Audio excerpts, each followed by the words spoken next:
You're right. Positive encouragement goes a long way, right? Yes. I mean, if somebody is negatively trying to influence you and they are not saying words of encouragement, I mean, does it affect you? Sure. But gosh, if somebody comes in a positive direction towards you, what a difference that makes in your mental.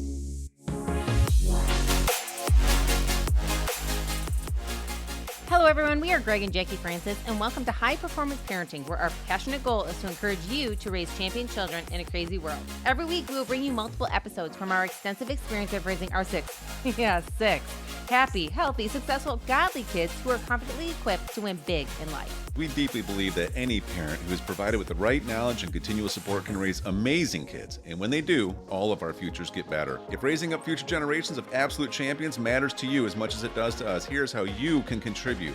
Like and share this podcast with everyone you know. And together, let's embrace this journey of raising champion kids in a crazy world. Welcome to the show. Us kids are running it today. I better get in here, huh? Yeah, for sure. All right, guys, welcome to our show. We are so excited. I have three amazing guests here today. I'm so excited that, well, I almost said Abby, Belle, and Chrissy, but it's not Abby, Belle, and Chrissy. Actually, I have Druce, Elli, and Hunter here with me today. And we are so excited to chat with you guys today. Today, we are going to chat about the importance of being mentally and emotionally and physically ready for every sporting event. Druce and Elli run cross country. Yep. And they have, I think this is your third year, correct? Yes, this is my third year and Ellie's second year. Yeah, well, actually, technically, Elli would run even in fifth grade when she wasn't part of the elementary school yet.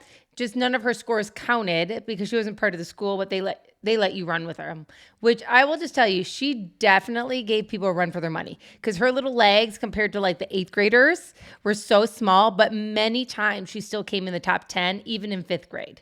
Yeah. And so Druce and Elli have been working really hard at cross country. And with that, though, the last 2 years has been phenomenal, like phenomenal. Like, they just came in normally in the top 5, almost top 3, almost every single time.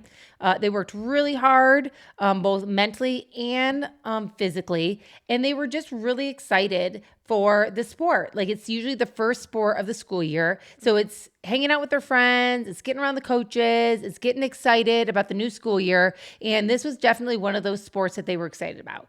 Hunter is the best cheerleader for them. Hunter, what do you do to encourage them? We have these clappers.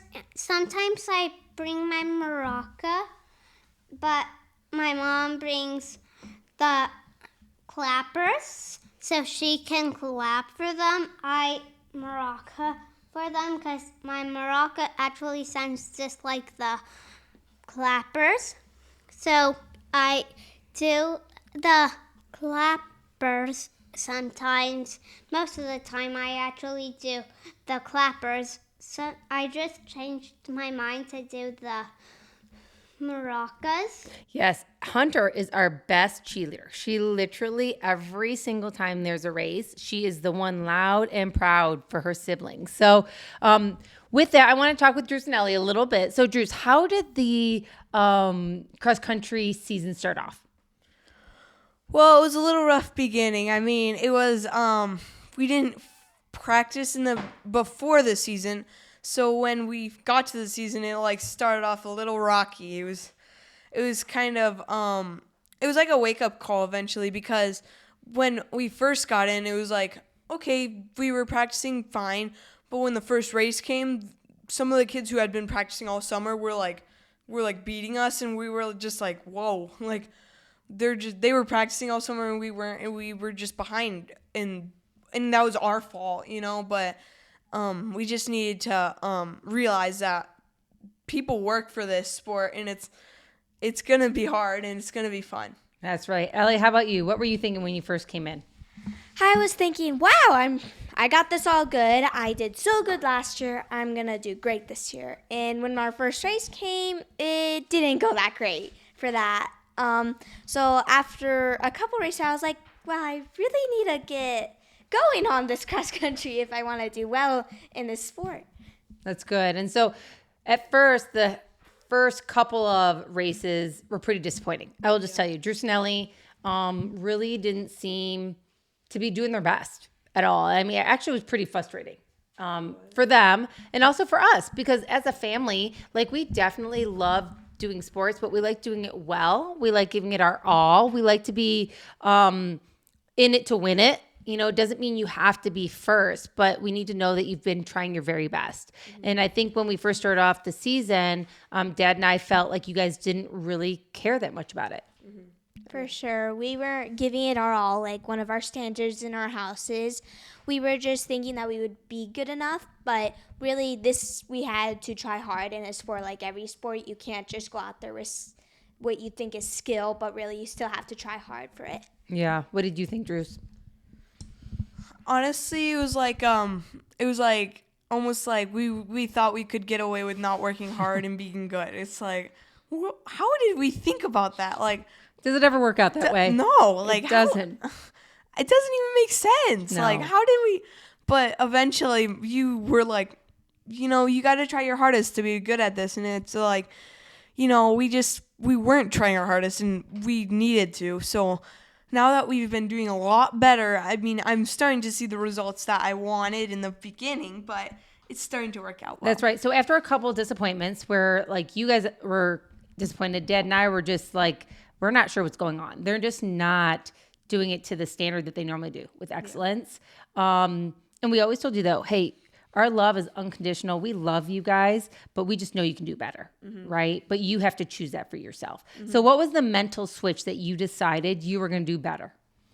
It was just like, you know, in a year when I'm like, well, I really could have done better here. I don't want to be thinking that. I want to be thinking, I tried my hardest, and by the end of the season on the district race, I ran the best I've ran. And, like, I just want to be able to be like, you know, I worked for this, and I got it eventually, you know? Yes. How about you?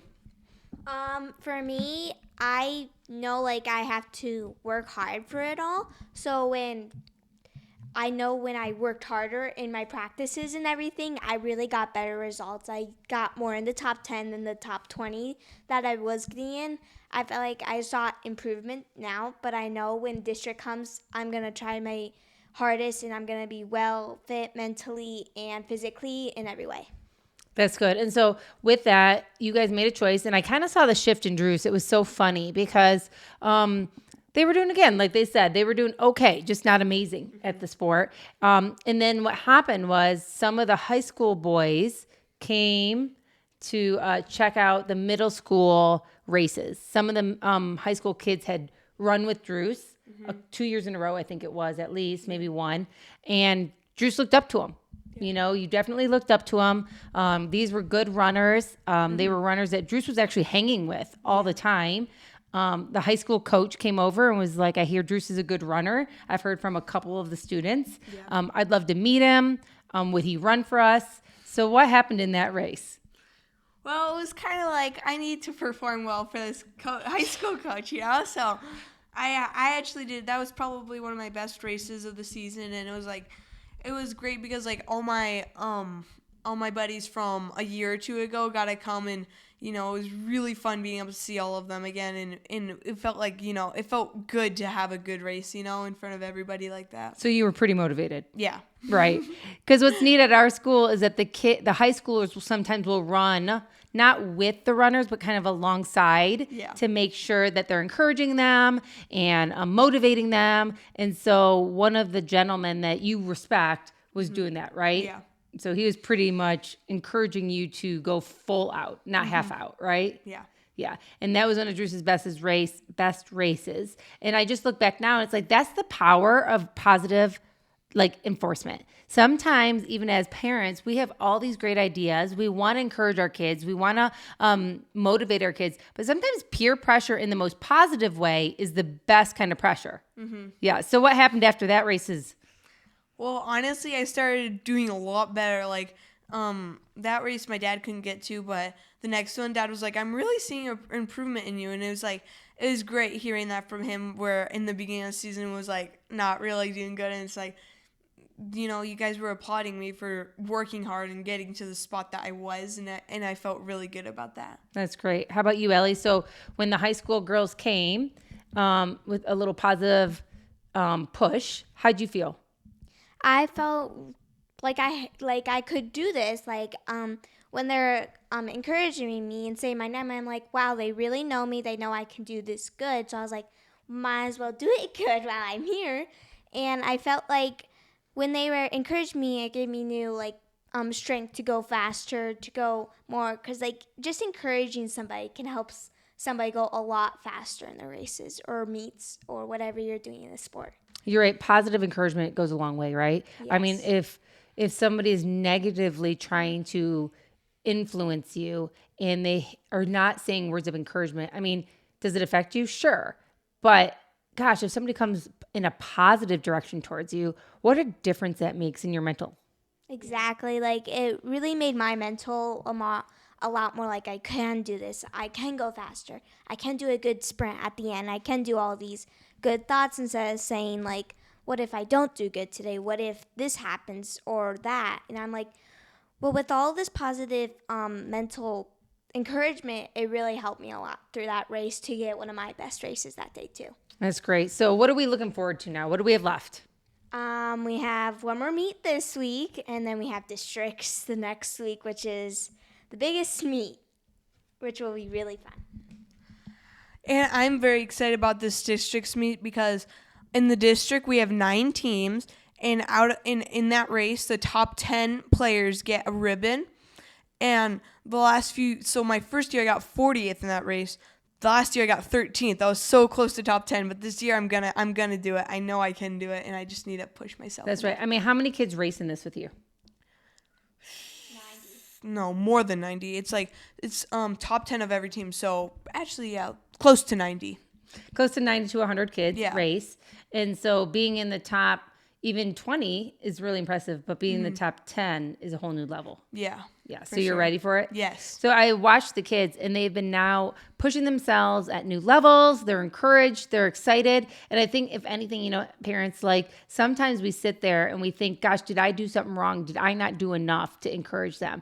And sometimes it's just a choice they have to make. Greg and I would drive them to every practice. We live in a neighborhood that they can easily practice on their own. It's a beautiful area to run through. They have siblings they could ask to run with them. But if they don't want to do it, I can't force their legs to move.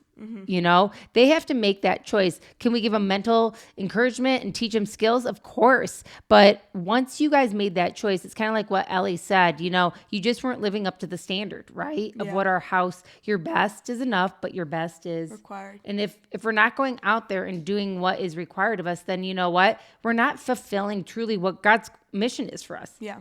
Yeah. Sure. So you're excited. How about you, Elli? What are you excited about for districts?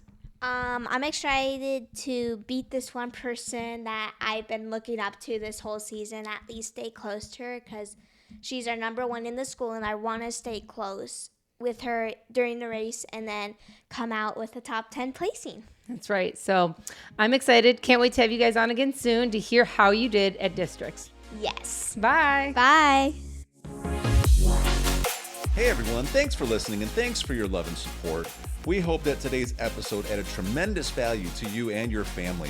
It would mean so much to us if you would partner with us on our mission of helping parents around the globe raise champion children in this crazy world. To do so, simply take a moment to like and share this podcast with everyone in your network. See you next time.